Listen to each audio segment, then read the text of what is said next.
Hey, this is Gray from Salt Lake City on tour. I have a poem here for a supporter, Ellen. While I was in Eugene, Oregon, I got a contribution from Ellen, and so Ellen, I have written this poem for you.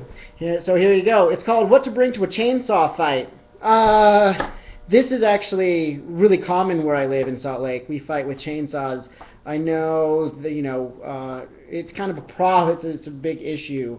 Because there's always like knife fights and fighting with brass knuckles, perhaps baseball bats, guns even. But we don't have that big of a problem with those things. But chainsaws, oddly enough, are big in Salt Lake. I don't know what it is. We're kind of rough and tumble like that. We get a little gruesome, and I think it's just because of the seasonal affective disorder.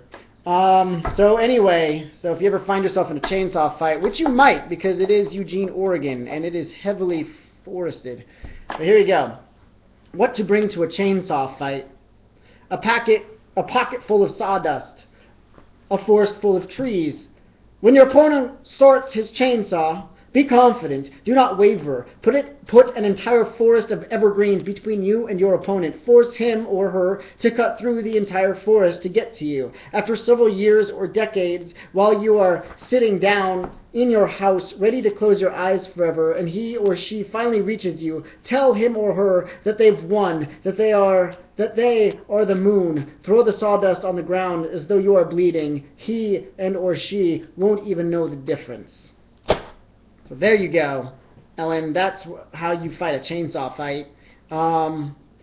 If you get the editor's cut of West Side Story, or not the editor's, director's cut in West Side Story, they actually have a very impressive chainsaw fighting scene.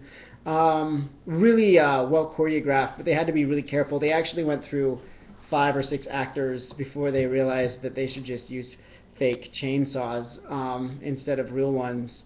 And that's actually where fake chainsaws were invented. But anyway, a little historical trivia, a little movie trivia. I'm not big on movies, but I do know that much about West Side Story.